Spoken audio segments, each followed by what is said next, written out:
the Storm Team Weather Lab, KAMC Meteorologist Jacob Riley. Well, good Monday morning. We had a pretty nice weekend. We were in the triple digits for Saturday, but thankfully Sunday was a little nicer to us, only getting into the middle and upper 90s.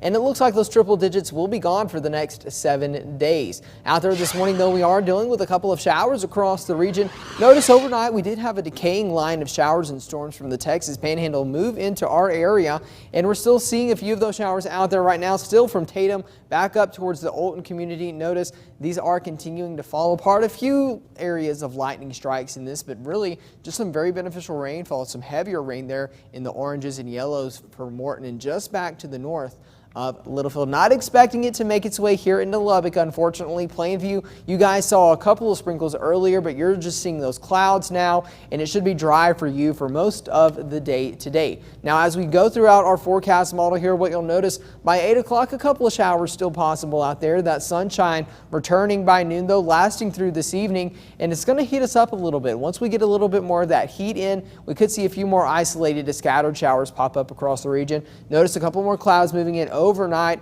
and those will continue to stay with us overnight tonight, giving us maybe an isolated shower or two by early Tuesday morning. Now for your Tuesday tomorrow, we do have just a general thunderstorm risk, no severe weather expected.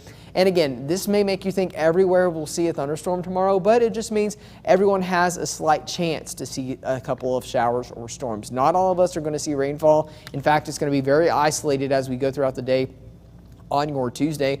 Notice we'll keep a couple of clouds around throughout the early morning hours. By the afternoon, notice a couple of isolated spotty showers beginning to pop up. Those will hang with us through about 10 o'clock tomorrow night or so, and then another line of showers and storms moving in from the northwest, possibly bringing us some early morning showers even on into our Wednesday morning. So far this year, we've either hit or exceeded that triple digit mark 19 times, and in an average year for the city of Lubbock, our typical number is 12, so a little bit above average in terms for that this time of year. Also, our streak came to an end on Saturday of those consecutive 100-degree days. Notice, though, 11 days tying us for the second longest consecutive streak here in the Hub City. Yesterday, though, it did come to an end. We only topped out at 96 degrees. So thankfully, it looks like we're going to stay below those triple-digit reading values over the next couple of days. High pressure will stick with us, though, across the South Plains. And notice as we head into the weekend, it kind of begins to move back to the southwest, bringing us northwesterly flow aloft, so we could see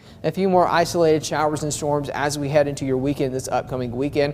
Tuesday and Wednesday, we'll keep an isolated chance around for those showers and storms, especially during the afternoon and evening hours. No severe weather expected, though. That's the good news.